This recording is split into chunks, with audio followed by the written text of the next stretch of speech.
성경을 보면 또 하나님께서 항상 선과 악 이렇게 구분하시는 것처럼 흑백 논리가 정확하다는 것을 알 수가 있습니다. 특히 잠언서를 보게 되어지면 흑과 백의 그 문제가 아주 명백하게 구분되어져 있습니다. 하나님께서는 그런 분이라는 거죠.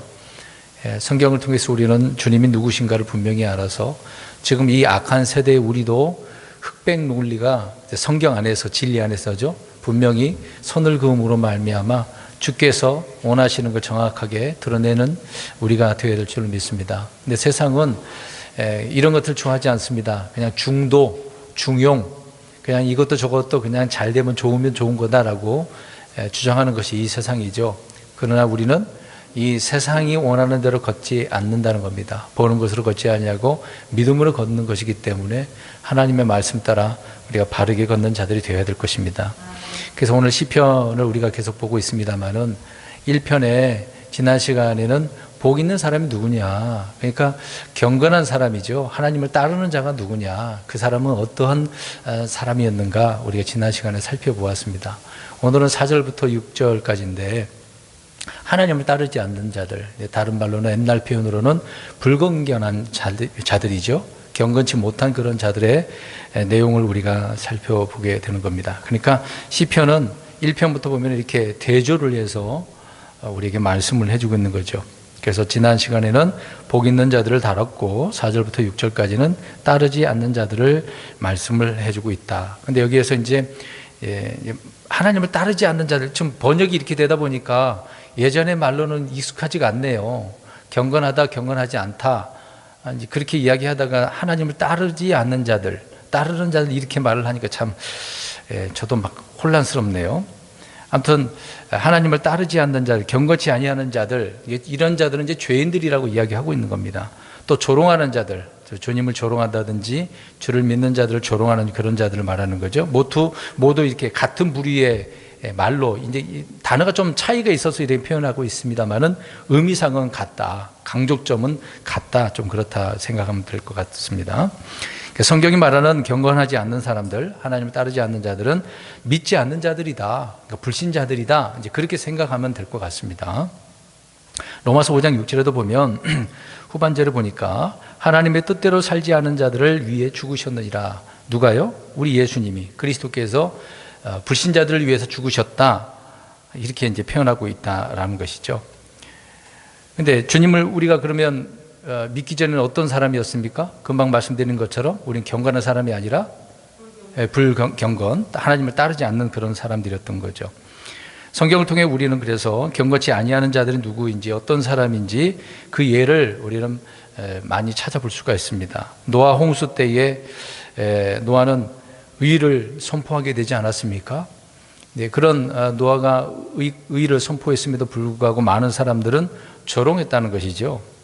주의 심판을 믿지 않고 모두 물에 그들은 결국은 죽은 자들이 되었다라고 성경은 말씀하고 있습니다. 이제 그런 자들을 베드로 사도는 베드로후서 2장 5절에 경건하지 아니한 자들이다, 하나님을 따르지 아니하는 자들이었다라고 말씀을 하고 있는 것입니다.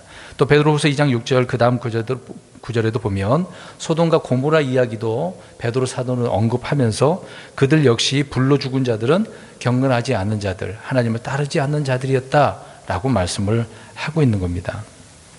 그래서 구약의 이런 사건들을 주님께서 우리에게 기록해 주신 것은 본보기죠. 샘플로 이런 사건들을 보면서 교훈을 삼아라 라고 말씀을 해주고 있는 것입니다. 그래서 노아의 날들이나 롯의 날들에 대한 부분을 예수님께서도 누가복음 7장에 언급한 바가 있다는 것입니다. 그래서 노아의 날들에 멸망했던 사람들, 롯의 날들에 멸망했던 사람들, 그런 사람들이 다 경건하지 않은, 하나님을 따르지 않는 자들이다 라는 것이죠. 자, 지금은 그러면 어떻습니까? 그 당시에 마지막 때라고 표현한다면 지금도 마찬가지, 여전히 마지막 때죠. 사실 예수 그리스도께서 초림하셨을 때 이제 승천하시고 나서 그때서부터 종말이라고 말들을 합니다. 종말은 그때서부터거든요. 이제 주님이 오시는 그 직전까지의 종말을 말을 하고 있는 겁니다. 그때 오시기 직전이 종말이라고 하지는 않습니다. 그래서 그 종말이라고 하는 것이 다 포함하고 있기 때문에, 그래서 지금은 마지막 날들이고 위험한 때라고 신약 성경의 사도들을 통해서 계속 마지막 때다 이렇게 표현하고 있는 것입니다. 또 그러면서 이 세대는 악하고 음란한 세대라고, 삐뚤어진 세대라고 예수님도 또 침례 요한도 그랬고 사도들도 그렇게 표현을 하고 있는 거죠. 사도행전 2장에도 보면 패역한 세대다라고 사도들이 말하고 있는 겁니다. 이제 그런 세대에 저와 여러분들은 어떤 세대라고 표현합니까? 우리는 선정된 세대다. 왕가의 제사장이고 거룩한 민족이고 특별한 백성으로서 교회가 이렇게 부름을 받았다라고 말을 하고 있는 거죠. 그러니까 이런 악한 세대인데 저와 여러분들은 이렇게 따로 분리된, 구별된 자들이 되었기 때문에 참 감사한 거예요. 비록 이 세상은 이렇게 악하고 우리가 이 세상 가운데 살지만 하나님께서 구분을 지어 놓으신 거겠죠. 계속해서 잠깐 또 노아의 날들을 계속해서 말씀드린다면, 아까 말씀드린 것처럼 의를 선포했다고 하지 않았습니까? 근데 그 날에 노아 식구들 외에는 다 어떻게 됐죠? 죽었죠. 우리가 다 알다시피 물에서 건짐받지 못하고 죽었습니다. 건짐받아야 되는데 죽었죠. 그들은 주님의 말씀을 듣고도 믿지 않는 자들이었기 때문에 하나님을 따르지 아니하는 자들이다라고 말씀을 하고 있는 겁니다. 구약만 보면 노아가 무슨 말씀을 전했는데 의를 선포했냐 그러지만 신약을 읽어보면 그 내용을 알 수가 있는 거죠. 의의 선포자라고 말씀하고 있기 때문에 그렇습니다. 롯의 날도 마찬가지로, 롯도 마찬가지로 자기 가족들에게 주님의 심판을 선포를 했습니다. 천사를 통해서 들었고 가족들에게도 이야기를 한 것이고요. 그러나 롯의 딸들과 또 그 사위들은 이런 말들을 어떻게 여겼다고 그랬습니까? 농담으로 여겼다고 그랬지 않습니까? 이제 소돔에 사는 사람들은 먹고 마시고 시집가고 장사하고 또 팔고 심고 건축했다. 뭐 여러 가지 먹고 사는 일에 지금 도시 생활하는 사람들과 별반 다르지 않죠. 정말 악한 그런 때였다는 것을 말해주고 있습니다. 근데 아무도 그 임박한, 이제 유황불이 떨어져 다 죽게 되어지는 임박한 상황이잖아요. 근데 이런 임박한 주님의 심판에 두려움을 갖지 않았다는 겁니다. 그냥 그런 농담으로 여길 정도였으니까 그냥 우습게 지나갔다라는 것을 알 수가 있는 거죠. 그래서 그들 중에 세상이 멸망할 것이라는 사실을 믿지 않았다는 겁니다. 그래서 이런 자들이 어떤 자들이라고요? 오늘 말씀처럼 하나님을 따르지 아니하는 자들, 믿지 않은 자들이, 악한 자들이 이런 자들이었다. 이런 얘기를 계속하고 있는 겁니다. 지금도 이렇게 마찬가지로 많은 사람들이 먹고 마시고 아침부터 저녁까지 계속 일하면서 먹고 살기 위해서, 우리가 일을 먹고 살아야 되는 것이니까 그렇게 하겠죠. 근데 목적이 어디에 있느냐가 다릅니다. 우리 그리스도인들 그러거든요. 그냥 단순히 내가 생활을 유지하기 위해서 먹고 살기 위해서 우리가 일을 한다라고 하면 안 되죠. 성경은 바울이 이야기하는 것처럼 우리가 먹거나 마실 때나 무엇을 하거나 주의 영광을 위해서라고 그랬습니다. 이제 그게 다른 거죠. 우리 그리스도인들 그거를 생각을 하고 열심히 직장 생활도 하고 사업도 하고 그래야 되는데, 그건 배제하고 지금 눈앞에 보이는 것만 생각해서 일에 치이고 뭐에 치이고 그렇게 살지 않습니까? 노아가 방주로 들어간 날 하늘에서 비가 내렸고 롯이 소돔에서 나간 후에 바로 그날에 하늘로부터 불과 유황이 내렸듯이 이제 앞으로 교회가 들림 받게 되어지면, 부활해서 본격적으로 이제 수확철이 되는 거 아닙니까? 올라가게 되어지면 하늘로 가는 그 순간이 이 땅에는 무슨 날이 되는 겁니까? 7년 환란이라고 하는 심판의 날이 되겠죠. 이스라엘뿐만 아니라 온 세계가 다 이 재앙이, 심판이 있게 되어지는 것을 보게 되어집니다. 그 날을 일컬어서 주의 날 그렇게 표현합니다. 우리 그리스도인들은 그리스도의 날이라고 표현하지만 이 땅에 있는 사람들은 주의 날 그렇게 표현합니다. 그래서 주의 날은 밤에 도둑같이 오는 거죠. 사람들이 평소와 같이 먹고 마시고 시집가고 장가가고 사고 팔고, 이제 그런 날에 누가 오신다고요? 주님이 오신다. 참 엄청난 때인 것을 보게 되어집니다. 그 날이 얼마 남지 않았고 이런 날을 보게 될 것이죠. 복 있는 사람들은 부활의 몸, 그래서 영광스러운 몸, 하늘에 속한 몸, 영적인 몸을 이제 입게 되어집니다. 그래서 부활의 몸을 받아서 하늘에서 영원토록 주님과 함께 있는 것이죠. 물론 7년 동안 우리는 그렇게 있다가 나중에 예수님과 같이 또 내려오는 그런 일이 있습니다만은 주님과 영원토록 함께 한다는 그런 의미가 있는 거죠. 그래서 우리는 그런 사람이지 하나님을 따르지 않는 사람들처럼 이 땅에서 심판받는 그런 사람들이 아니다라고 하는 것이죠. 그래서 하나님을 따르지 아니하는 자들은 이 땅에서 주의 날을 맞이해서 멸망하게 되어진다라는 것을 보게 되어집니다. 왜 이런 이야기를 하냐면 성경 전체가 지금 두 부류 흑백이지 않습니까? 정확하게 나눠서 설명을 하기 때문에 이러한 이야기를 전체적으로 잠시 이렇게 말씀을 드리고 있는 겁니다. 그러니까 주의 날이라고 할 때는 빛이 임하는 날은 아니거든요. 그때는 어둠의 때라고 표현하고 있는 겁니다. 빛이 아니라는 거죠. 노아의 때도 롯의 심판 때도 바로 그러했기 때문에 그렇다는 것입니다. 또 계속해서 잠깐만 더 이야기합니다. 복 있는 사람은 성경에 보니까 저번 주에도 여러 번 강조한 부분이지만 굉장히 많아요. 복 있는 사람은 주를 신뢰한 사람이고 죄에서 용서를 받은 사람이고 불법을 우리가 볼 때마다 그런 잘못된 걸 인정하지 않는 사람이고 하나님의 상속 백성이고 가난한 자를 배려하고 주의 힘을 얻는 사람이고 너무 많아서 못하겠네요. 우리가 이런 앞으로 계속 말씀을 드릴 거니까 그렇게 들었으면 좋겠네요. 그래서 우리는 믿음에 속한 사람들로서 이런 복 있는 사람이다.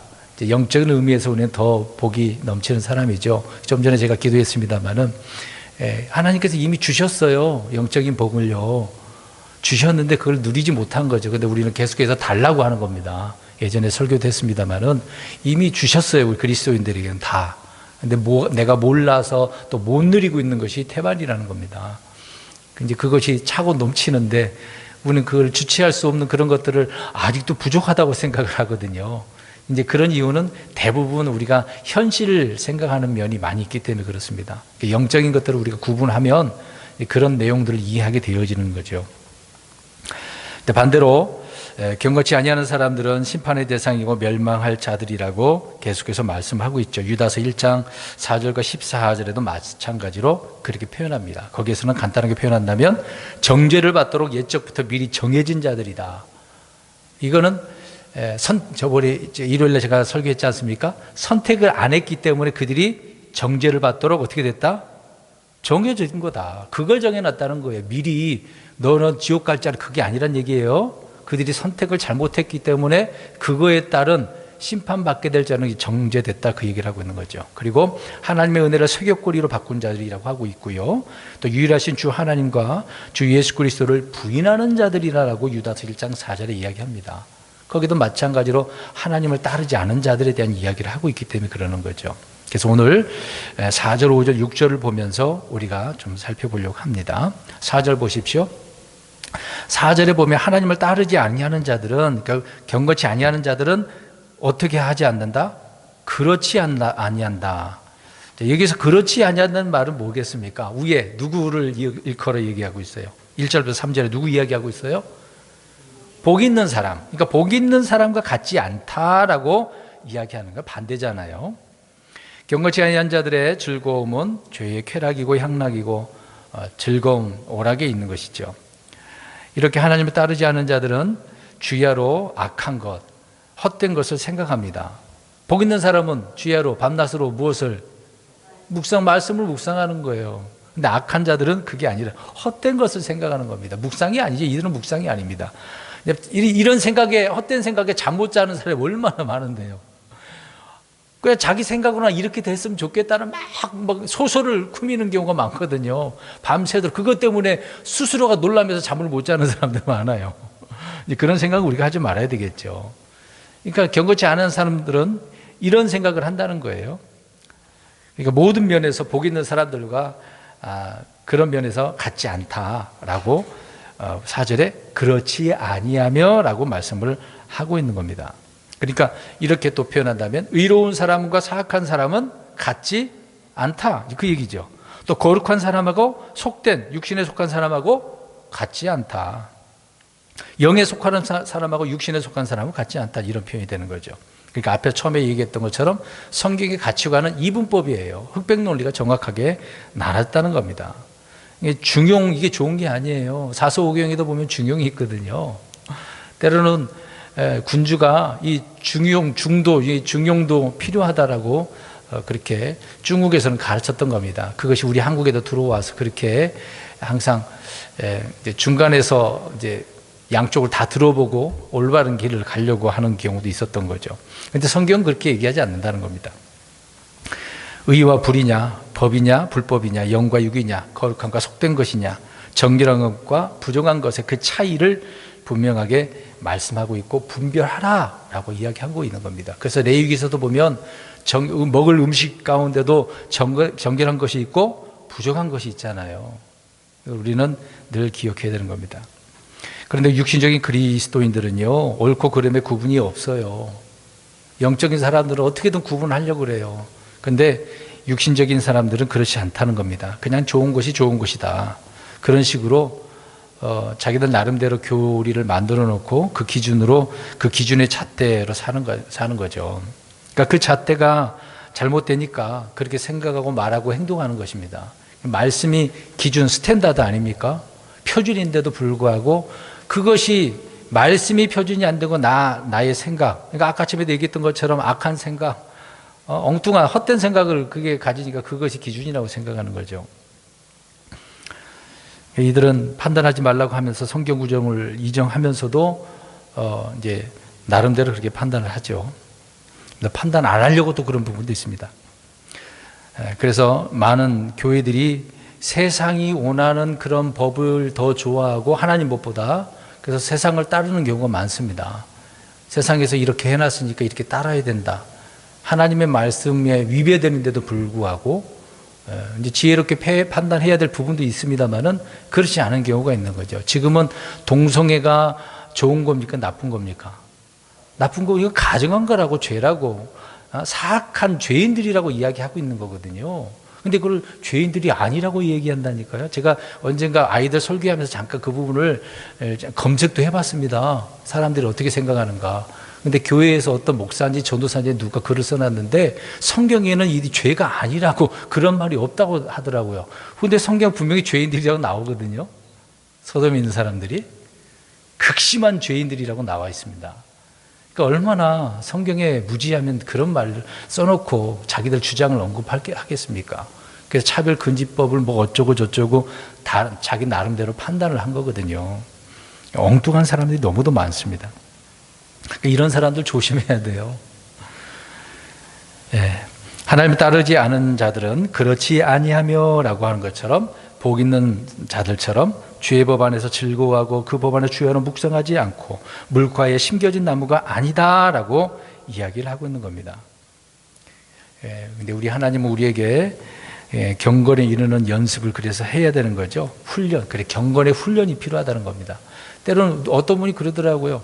기도 훈련도 필요하다고 그러면 무슨 기도가 뭐 훈련할 필요가 있냐고. 참 왜 그런 말을 하는지 저는 이해를 못 하겠습니다. 말도 해봐야 늘죠. 그렇지 않습니까? 애기들이 처음부터 태어나가지고 말 잘하는 사람이 어디 있습니까? 알아서 말하나요? 배워가면서 단어도 알고 익숙해지고, 그래서 처음에는 밥만 달라고 하다가 표현을 딱 가지고 내가 지금 배가 고프니까 밥 주세요. 그럼 말도 조금씩 단어가 늘어나는 거 아니겠어요? 하나님 앞에 기도할 때도 하나님 이거 물 주세요 이렇게 하는 것보다 물이 왜 필요한지 지금 그 상황을 설명하면서 하나님 앞에 요구하면 하나님께서도 그런 기도를 이해하지 않겠습니까? 다 알고 계시는데 그냥 막무가내 육신이 필요해서 그냥 주세요 그런 게 아니잖아요. 우리가 주님의 영광을 위해서 어떻게 사는, 이 물도 왜 필요하는지도 알고 기도해야 될 부분도 있는 거죠. 그래서 그런 훈련이 필요합니다. 그래서 묵상하는 거죠. 성경 읽는 거. 저는 계속해서 강조합니다. 우리 성도님들이 막 듣기 싫을 정도로 그렇게 생각할지도 모르겠습니다. 근데 목양자라고 한다면 성경 읽으라는 소리를 입에서 자주 나와야 되는 거 아닐까요? 성경 읽지 말라고 그러고 경건책을 많이 읽으라고 그러면 어떨까요, 여러분? 기독교 백화점 가면 경건서적들이 많거든요. 어떻게 하시겠습니까? 우리 성도님들이라고 한다면. 경건서적을 많이 읽는 게 낫겠어요? 성경책을 많이 읽는 게 낫겠어요? 물론 경건서적도 우리가 봐야 될 필요성이 있습니다. 근데 비율적으로 따져도 성경이 더 많이 읽어져야 되는 거 아니겠습니까? 그래서 성도님들은 말씀을 읽고 또 때로는 암송도 하고 묵상도 해야 되는 거죠. 자, 계속해서 4절 보십시오. 자, 그렇지 아니하다라고 하는 것은 복 있는 사람들과 같지 않다. 그 다음에 이들은 바람에 날리는 뭐와 같대요? 계속 뭐뭐와 같다라고 표현하고 있죠. 겨래요, 겨. 그 겨 안에는 알곡이 있어요, 없어요? 없어요. 그냥 알곡은 빠지고 겉에 있는 껍질만 있는 거죠. 겨만 있는 겁니다. 복 있는 사람은 강가에 심겨진 나무고 그 뿌리가 강물에 뻗어 있다라고 한다면, 근데 경건치 않는 사람, 하나님 따르지 않는 사람은 바람에 날리는 기와 같다. 둘의 차이는 알곡과 축적이라는 것을 이야기해 주고 있는 것이죠. 참 이런 차이가 있습니다. 그러니까 복 있는 사람은 하나님의 백성이고 하나님의 즉 그분의 아들들인데, 불경건한 자들은 저 사악한 자 마귀에게서 난 마귀의 자녀들이라고 나눠서 설명하는 거나 마찬가지죠. 그래서 바람에 마르고 그냥 날아가 버릴 수밖에 없는 그런 겨와 같다, 껍질 같은 존재다라고 말씀을 하고 있는 거죠. 그래서 남유다를 향해서 이사야 대언자도 이사야 40장 24절에도 그들이 지푸라기, 겨, 껍질과 같은 존재라고 이야기를 하고 있는 겁니다. 얼마나 남유다 이스라엘 백성들이 못된 짓을 했으면 아무 의미 없다라고, 이렇게 바람에 날려버리니까 그냥 의미가 없는 거잖아요. 버려지는 거 아닙니까? 잊혀지는 거고 누가 알아주는 것도 아니고 그냥 땅에 어디 흘러가갖고 썩어버리는 그 정도밖에 안 되는 거죠. 주님께서는 이 땅의 이방 민족들이 마지막 날들에 그래서 타작마당의 겨와 같다라고도 다니엘서 2장 35절에도 말씀하고 있습니다. 또 호세아서 13장 3절에도 보면 배교한 이스라엘 향해서도 바람에 날리는 겨와 같다. 이제 대언자들이 많은 부분에서 이렇게 표현을 하고 있는 겁니다. 그러니까 바람에 나는 겨가 좋은 거예요, 안 좋은 거예요? 안 좋다라고 이야기하고 있는 거죠. 이것이 좋다라고 하는 사람 누가 있겠습니까? 그러니까 경건치 아니한 자들은 복 있는 사람과 같지 않고 바람에 날리는 겨와 같다. 5절 보시기 바랍니다. 읽지는 않겠습니다. 아까 읽었으니까요. 또 계속해서 하나님을 따르지 않은 자들, 불경건한 자들을 이야기합니다. 바람에 날리는 겨와 같은 자들이 바로 경건치 아니한 자들이라고 할 때 심판 때에 어떻게 해요? 서지 못한다. 이게 선다라는 뭘까요? 당연히 이들은 심판을 받을 텐데, 그렇죠? 흰 왕자 백보자 심판에서 이들은 서가지고 심판 다 받고 불옷에 나중에 던져질 텐데요. 이게 무슨 말일까? 들어보시기 바랍니다.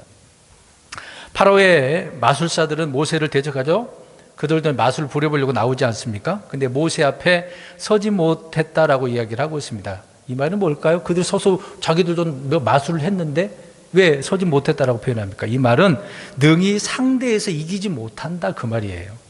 예, 잽도 안 된다, 쉽게 얘기해서 까불지 마라, 잽도 안 된다, 이제 그런 얘기죠. 예, 상대도 안 되는 것들이 나와서 있었다, 이제 그런 표현이 되겠습니다.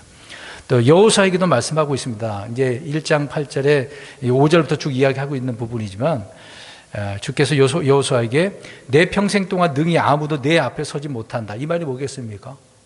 여호수아는 전쟁의 그 대장이나 마찬가지, 군대 대장이나 마찬가지인데 예수님을 예표하고 있지 않습니까? 언제든지 여호수아 앞에 나타나면 다 어떻게 된다는 얘기예요? 진다는 얘기죠. 원수들이 서지 못한다. 전쟁에서 패한다. 그런 얘기를 하고 있는 겁니다. 지금 그래서 서지 못한다라고 하는 그런 부분이죠. 심판 때 아예 그들은 이런 자들이라고 하는 것입니다. 또 이외에도 서지 못한다라고 하는 구절을 찾아보게 되어지면 망한다, 왕국이 망한다. 흔히 말로 우리가 쥐자의 명령이 서지 않는다, 기강이 무너진다, 서지 못한다, 이제 그런 표현들을 하잖아요. 그러니까 약하다, 패하다, 쓰러지다, 망하다, 이제 그런 의미로 서지 못한다라고 이야기를 하고 있는 겁니다. 이게 좀 영어로 보면은 이해가 될 수도 있는데, 물론 거기는 스탠드라고 하는 단어인데, 그런 의미로 한국말도 우리가 이해를 할 수가 있습니다. 그래서 그들은 주님 앞에 엎드려서 둘째 사망에 결국은 던져지게 되겠죠. 이런 악한 자들은, 불경건한 자들은 이런 식으로 되어졌다고 하는데, 우리 그리스도인들은 어떻습니까? 사도들이 우리 그리스도인들을 향하여서 우리는 어떻게 하라고 그래요?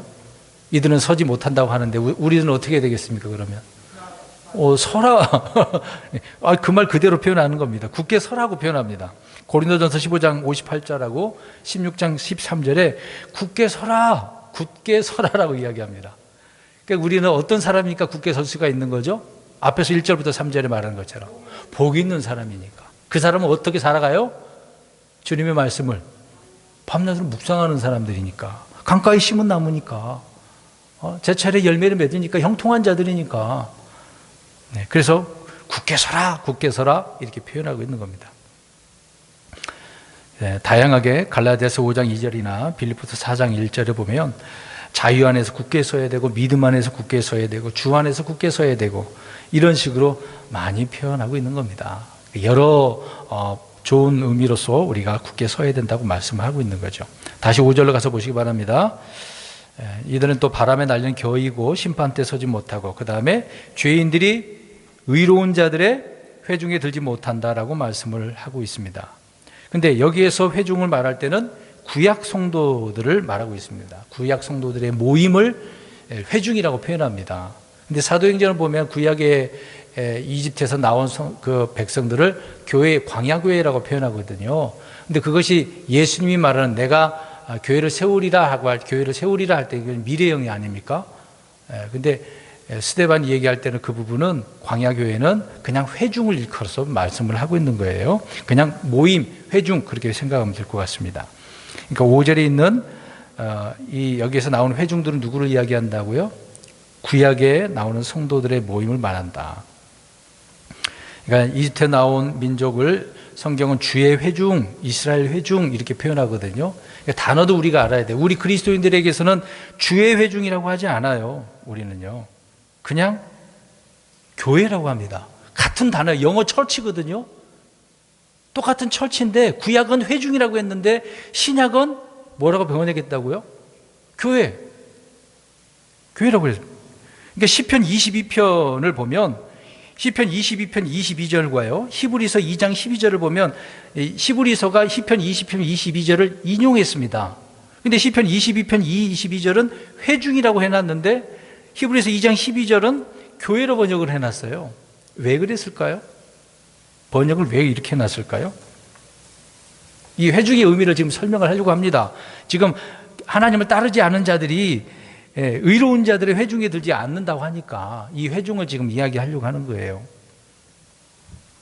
신약이 한 번밖에 안 나오는데 왜 이런 표현을 할까요?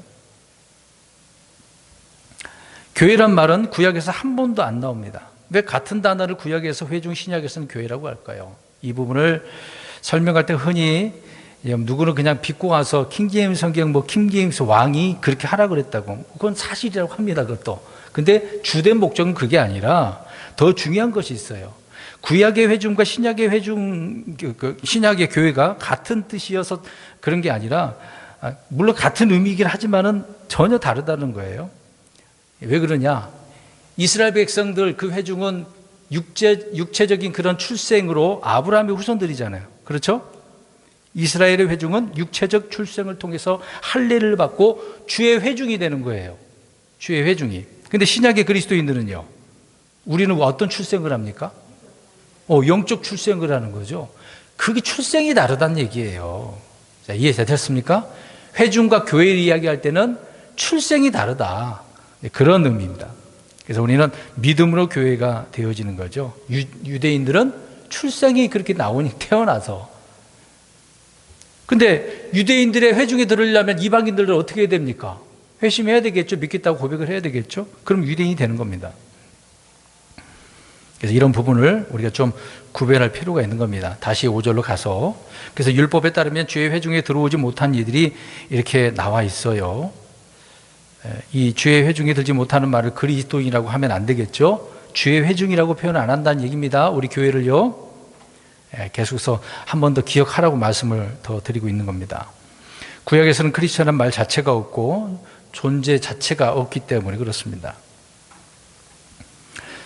율법에 주의 회중에 들지 못한 자들이 누구냐면요, 이렇게 제가 잠깐 간단하게 성경에 있는 부분을 언급해서 말씀드리겠습니다. 신명기에 나온 내용입니다. 23장에 먼저 신체적인 장애가 있는 사람이 있어요. 신체적인 고안에 문제가 있는 거, 은밀한 그 지체가 잘린 자들을 이야기합니다. 그 이유가 있어요. 그들이 왜 회중에 들지 못하게 했는가. 흠의 문제라고 생각할 수 있지만 꼭 그것은 다가 아니거든요. 두 번째로는 사생아가 회중에 들지 못한다고 이야기해요. 유대인인데도 신체적인 문제가 있거나 사생자들이 있거든요. 이들은 들지 못한다고 이야기합니다. 세 번째로는 암몬과 모압 족속. 우리가 이제 성경 공부해서 알지 않습니까? 문답할 때도 이 문제를 낸 기억이 있네요. 이들은 회중에 들지 못합니다. 그 다음에 에돔 족속도 마찬가지죠. 그 다음에 다섯 번째로는 하나님을 따르지 않은 자들이나 죄인들은 의로운 자들의 회중에 들지 못한다라고 말씀을 하고 있는 겁니다. 그럼 고한이나 사생자들은 왜 그럴까요? 이들은 왜 들지 못할까? 차별하는 그런 의미는 아는 것입니다. 성경은 차별하지 않기 때문에. 이들이 왜 이렇게 참석하지 못하냐라고 할 때, 이들은 어떻게 보면 사실 고한이 없는 사람, 남자가 은밀한 지체가 잘리면은 그 남자 한번 보세요. 우리가 드라마 같은 경우도 보면, 과거 우리 내시들도 보면 목소리가 어때요? 여성화되죠. 여성처럼 보입니다. 왜 이런 표현을 하면 유대인들이 굉장히 그런 부분에 있어서 차별을 하거든요. 그런 면에서도 이들이 회중에 들지 못하게 했다. 그래서 면제해 줬다라고 하는 부분도 있는 겁니다. 그 다음에 암몬 족속, 모압 족속은 아예 종교가 다르기 때문에 회중에 들지 못하는 거죠. 물론 회심하면 이들 가운데도 하나님을 믿겠다 한다면 가능은 한데 아예 이들은 그렇게 못하도록 했다라고 말씀을 하고 있는 겁니다. 그래서 주님께서는 죄인들을 그렇게 취급하기 때문에 회중에 들지 못한다라고 말씀을 하고 있는 거죠. 자, 이런 회중 이야기 했는데 그러면 우리 시편 1편에 나오는 지금 여기에 회중들은 5절에 나오는 이 회중 도대체 이거 뭐냐 이 말이죠. 약간의 차이가 있습니다. 율법에서 말한 것과 약간 차이가 있는데 죄인들이 주의 회중에 들지 못한다가 아니라 지금 뭐라고 표현했습니까? 죄인들이 주의 회중에 들지 못한다가 아니라 의로운 자들의 회중에 죄인들이 들지 못한다라고 얘기하죠. 잘 보세요. 주의 회중이 아니라 뭐라고 표현했습니까? 의로운 자들의 회중이라고 그랬습니다. 이게 달라요. 그래서 성경은 참 이게 우리가 분석을 하지 않으면 오해할 수 있는 부분이 있기 때문에요. 그래서 평소 성전이나 회당 집회나 예배에 참석하지 못한 말은 그런 얘기가 아니라 죄인들은 심판 때에 의로운 자들의 회중에 들지 못한다 그 얘기를 하고 있는 겁니다. 그러니까 우리는 의로운 자들로서 하나님 앞에 가지만 이들은 그렇지 않는다는 거죠. 그러니까 의로운 자들과 같이 있지 않는다. 지금 뭔 얘기하는 거예요? 지금 이들을 어떻게 하겠다는 거예요? 나중에 심판하겠다라고 하는 그런 내용. 망한다. 6절 끝부분에 망한다 그랬지 않습니까? 심판 얘기를 하고 있는 거예요. 그러니까 죄인들은 심판 때에 의로운 자들의 회중에 들지 못한다. 껍질이 알곡이 뭐 그 안에 들어가지 못하는 거죠. 알곡만이 곡간에 들어가는데 겨가 껍질이 곡간에 들어가나요? 껍질은 겨는 어떻게 하죠? 태워버리고 날려버리거나 불에 태워버리지 않습니까? 그게 필요하지도 않는 건데요. 이 땅의 회당이나 교회 집회에는 별별 사람들이 다 올 수는 있습니다만은 그러나 죄인 중 그 누구도 하나님이 계신 곳 그 회중 의로운 자들이 모여있는 회중에 못 간다. 그 얘기를 하고 있는 겁니다. 자, 5절 이해되셨죠? 6절 보시기 바랍니다. 이제 의로운 자들의 길이라고 표현하고 있네요. 의로운 자들의 길은 주님께서 어떻게 하신대요? 아신다. 물론 뭐 악인의 길도 다 아시죠. 하나님 모르는 게 없으시죠. 뭘 아느냐 이 말입니다. 의로운 자들의 길은 주님의 길이고 생명의 길이고 화평의 길이고 곧바른 길이고 믿음의 길이고 진리의 길이기 때문에 그래서 여기서 아신다는 것은 인정한다, 받아주신다 이제 그런 의미로 말씀을 하고 있는 거죠. 그래서 주님은 우리를 다 인정해 주신다는 것이죠. 사실 우리는 의로운 자들이긴 하지만은 지금 이 몸뚱이는 어떤 자들입니까? 죄인, 악한 자죠. 주님께서 의롭다 칭해 주시니까 의로운 자일 뿐이지 이 몸은 아직 아니지 않습니까? 성도들은 의로운 자다라고 말하고 있는 겁니다. 그래서 우리는 그리스도 피로 의롭게 되었죠. 믿음을 통해 은혜로 의롭게 되었습니다. 이스라엘 백성들은 말씀을 행해야 돼요. 믿고 행해야 의롭다라고 하는 거죠. 그게 좀 차이 있습니다. 그래서 그리스도 예수님 안에 있는 구속을 통해서 우리가 의롭게 되었다. 그 다음에 6절 다시 보시기 바랍니다. 그러면 또 그 반대에 하나님을 따르지 않은 자들의 길은 어떻게 된대요? 망한다. 그러면 이들의 길은 무슨 길이라는 얘기입니까? 의로운 자들의 길은 주님께서 아시는데 아까 얘기했던 것처럼 우리 주의 길, 믿음의 길인데 악한 자들은 무슨 길일게요? 잠언 1장 19절에 보면 이익을 탐하는 자들이라고 이야기합니다. 이익을 탐하는 모든 자들의 길들이라고 이야기하고 있거든요. 성경의 길들 찾아보면 그렇게 언급합니다. 또 잠언서 2장 12절에 보면 악한 자의 길, 또 12장에 보면 어리석은 자의 길, 잠언 또 12장 26절에 보면 사악한 자의 길 이렇게 표현합니다. 자, 이런 길은 주께서 가증하다라고 라고 표현하고 있는 겁니다. 우리가 동성애 이런 짓거리를 하는 자들도 하나님께서 가증하다고 하는데 이런 사악한 자들의 길들도 어떻게 표현한다고요? 가증하다. 그래서 의로운 자들의 회중에 들어가지 못하는 거죠. 그래서 예수님을 믿는 게 좋은 것 아니겠습니까? 이런 말씀을 모르니까 뭐 믿고 싶겠어요? 시편 146편 9절에 보면 그래서 하나님께서는 사악한 자들의 길은 뒤엎어버리신다고 말씀을 하고 있습니다. 근데 희한하죠? 하나님을 따르지 않는 자들이 앞으로 그렇게 이렇게 뭐 심판에 대한 이야기를 하고 있는데 오히려 이 땅에서는 부자예요. 재물을 불리고 또 유명하게 되고 권력도 잡기도 하고 시편 73편에 그렇게 나와 있거든요. 악인들은 막 뭔가 지금 이 땅에서는 잘 되잖아요. 우리 그리스도인들은 잘 되는 것보다 안 되는 경우가 더 많거든요. 그리스도인들이 잘 된다라고 할 때는 이건 극소수예요. 그들이 또 육신적으로 뭔가 했기 때문에 그럴 수도 있는 거고, 성경적으로 살았는데 부자가 이건 좀 힘든 일입니다. 어려운 일이에요. 하나님께서 전적으로 주지 않는 이상은 안 되는 경우거든요. 근데 악인들은 뭐 다 잘 돼. 다 잘 돼. 근데 이럴 때 우리가 이런 것을 보면 야, 세상에 어떻게 이럴 수 있을까? 미쳐 돌아간다. 정말 하나님이 계셔? 이런 자들 왜 심판 안 해? 막 이런 얘기를 많이 하지 않습니까? 그래서 예레미야가 이런 문제 때문에 예레미야 12장 1절에 하나님 앞에 물어봐요. 주의 심판에 대해서 물어봅니다. 제가 잠깐 읽을게요. 오 주여, 내가 주와 변론할 때에 주께서는 의로우시니이다.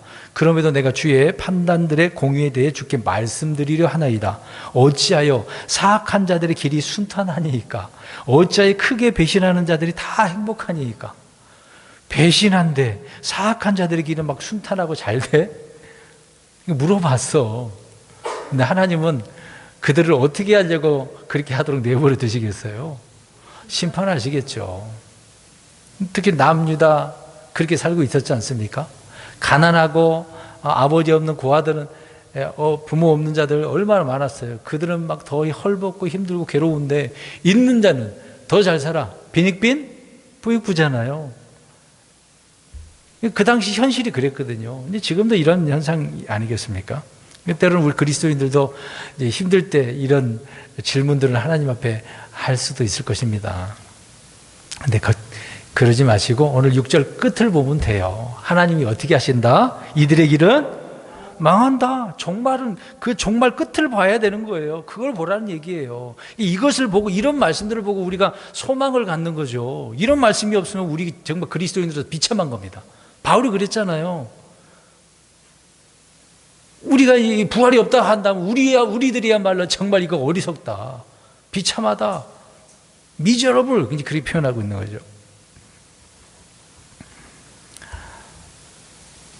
그래서 끝을 봐야 됩니다.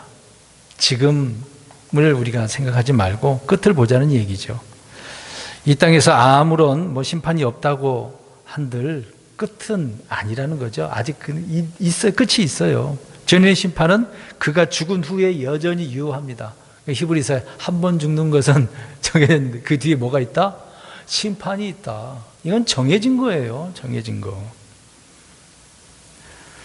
하나님을 따르지 않은 자들은 그래서 망한다라고 오늘 시편 기자가 1편에 정확하게 말씀을 하고 있는 겁니다. 주를 멀리하는 사람, 가까이 하지 않는 사람, 따르지 않는 사람, 그런 사람은 망한다. 주를 떠나 음행의 길로 가는 모든 사람들은 주께서 멸하신다고 표현하지 않습니까? 근데 여기서 그 몸을 죽여버린다는 얘기죠. 하나님께서는요. 나중에 지옥 갔는데 거기서도 다시 부활해가지고 살아난 것처럼 보이지만 큰 흰 왕자 심판에서 시험받고 이제 판단을 받고 던져지는 거죠. 부르스에. 자, 이렇게 우리는 두 가지 흑백 논리로 하나님을 따르는 복 있는 사람들을 살펴보았고, 그리고 하나님을 따르지 않는 사악한 자들, 그들의 길들, 그들이 또 어떻게 종말이 되는가를 말씀을 살펴보았습니다. 우리는 이런 말씀들을 볼 때 주님을 따르는 자들 돼야 됩니다. 경건한 사람들이 되어져서 주님께서 무엇을 원하는지 알고 그 길을 찾아다. 이미 기록되어 있으니까 그 길로 가면 되거든요. 우리는 항상 일상생활이 반복적일 수도 있습니다. 그러나 그 가운데 우리가 늘 생각하고 기억할 때마다 성령님을 통해서 생각나야 되겠죠. 그래서 주님께서 이런 상황에서 주님은 어떻게 생각을 하고 어떠한 길로 주님께서 가셨을까? 그렇게 믿음으로 판단해서 가야 되는 거죠. 이런 사람이 오늘 시편에서 말하는 어떤 사람? 복 있는 사람이라는 거죠. 이런 그리스도인, 복 있는 그리스도인이 되어져서 많은 사람들에게 정말 구원을 일하여 드러내라고 한 것처럼 주님의 영광을 드러내는 저와 여러분들 되시길 주의 이름으로 축원합니다.